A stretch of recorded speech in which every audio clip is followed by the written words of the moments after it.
Hi! Magandang gabi, bayan! Actually, kaya ako ngayon ay ako po yung magluluto. Hindi ko alam ang gagawin ko dito sa aking mga gulay na pinitas. So, ito po, papakita ko sa inyo. Ito kasi, parang gusto ko siyang igisa. Parang akala mo gumagawa ako ng pinakbet.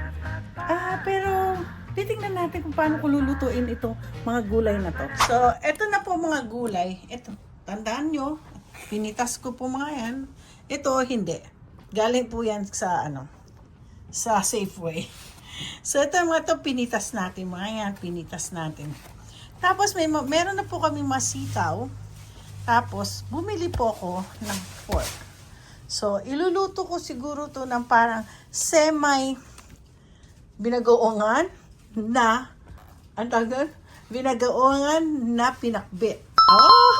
Parang ako lang nakagawa yan ha. Sige po, ipiprepare ko ng lahat na to. Okay, let's go to the gisa-gisa. I'm gonna go do gisa-gisa and then I put some, this is what I want, the salted shrimp. Ayan. Hindi ko alam kung we call this what do we call this if we call this pinakbet or binagoongan kasi malaki ang mga ko gulay. Basta invento ko na lang to. Yes, invento. Yan. So, lagyan natin ng sibuyas. Wala, sakot. Naano ako dun, ha? Nagulat ako dito sa sibuyas ko, ha? Okay. Oh, sakit mo, no? Paano ba ako?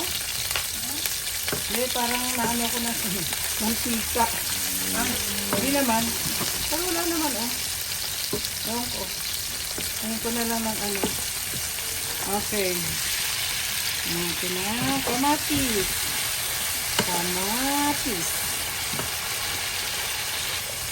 Okay, nakalimutan ko bumili ng ginger. So maggi-ginger powder na lang ako. Para may malasahan ang ano ba yan? Yan. Malasang. So pag ganyan, kailangan maging resourceful tayo. Lagyan natin ng ginger pa, oh. Yeah. Ngayon, next to this is ilalagay na natin ang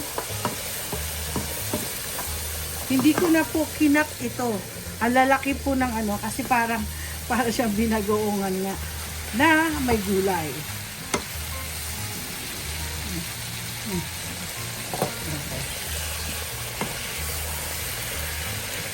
Sarap magkamay.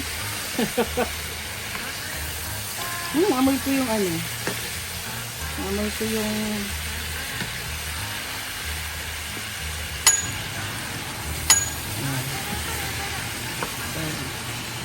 ganyan kalalaki po yung yung baboy. Oo. Natin siya. Okay. Okay, takpan natin.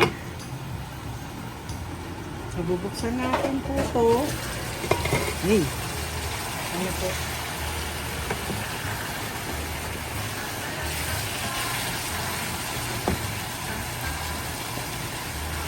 Ay, teka, lagyan natin lang.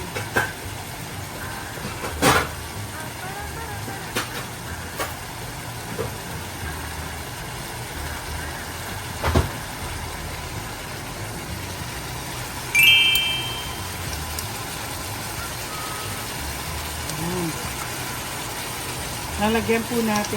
Alam niyo, gusto ko to. Itong klaseng bagoong. Yung pink ang color.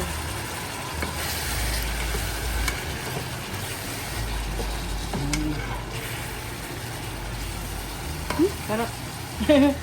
Ang bango. Gusto ko yung amoy. Para na siyang binagoongan.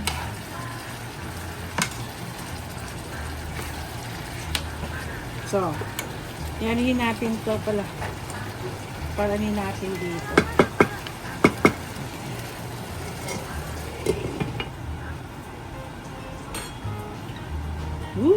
Bango.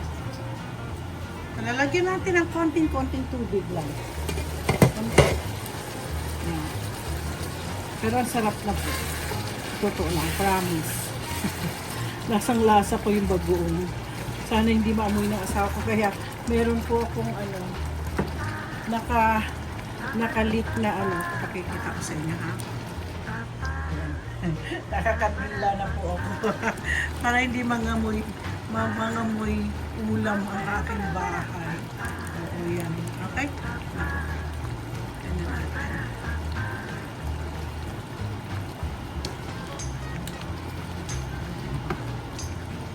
Yeah, para lang po lumambot palalo itong parang itong kombinasyon ng binagoongan na pinakbet. Gulay-gulayan lang po yan. Okay, lalagyan na natin gulay na ating pinagsama-sama. Diba minsan pag nasa palengke, pinagsasama lahat po ang mga gulay na yan. Dumping-dumpling na lang tayo, no?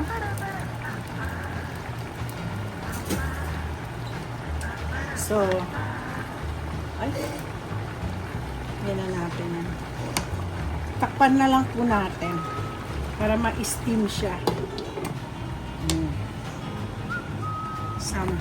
Sama na natin din yung sili. Masarap siya.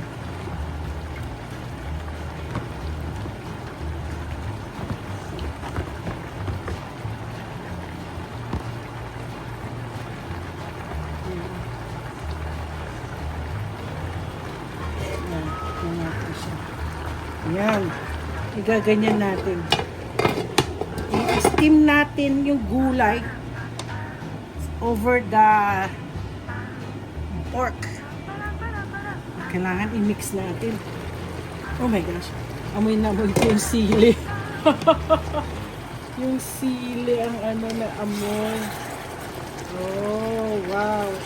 Para siyang na-steam na siya. Oh. Ang sarap. Okay. Maanghang kaya to. Hindi ko alam. Pero tingnan natin. Mixing ko ng ganyan. Ay, huwag sana mahulog. Okay.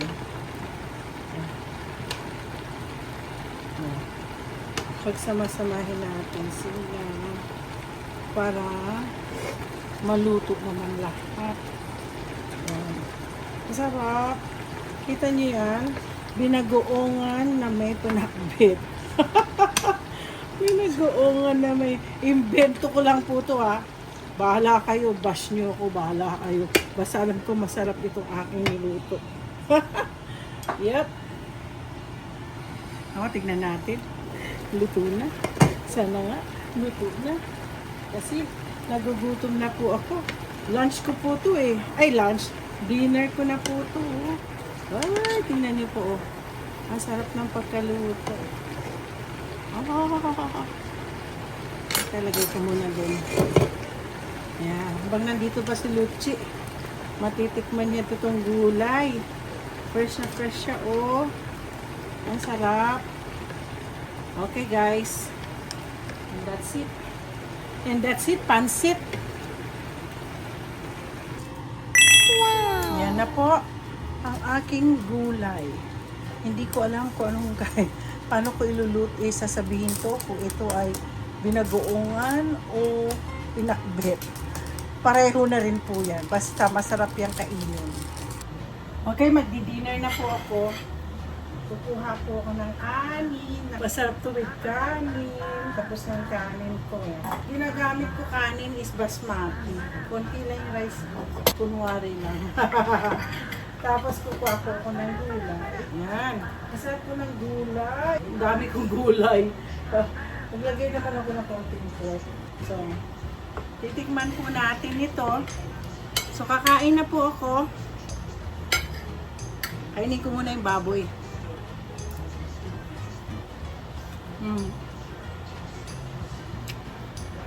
Malambot siya.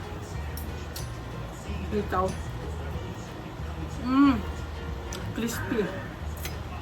Hindi siya overcooked.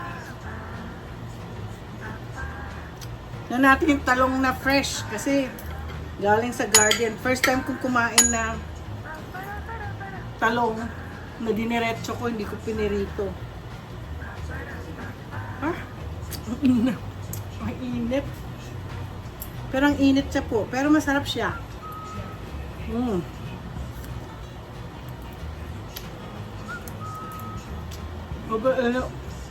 Diba? Ang ampalaya galing sa garden ko. Hindi siya mapait. May konting pait pero okay lang siya. Okay na sa akin to. Lagyan ko lang ng kanin. Ay! Okay. Sorry guys. Ito na po ang dinner ko. Ako'y nakapag-vlog na naman ngayon. So, don't forget to like and subscribe. At bahala na po kung anong title nitong aking niluto. Basta, ito yung mga gulay galing sa aking, tsaka lalo na to, may sitaw. Papakita ko sa inyo susunod yung sitaw. Kung saan yung sitaw ko. Hindi ko na napakita nung kumuha kami. Anyway, recipe pa siya. Like and subscribe and share ang aking Thank you ha, babush.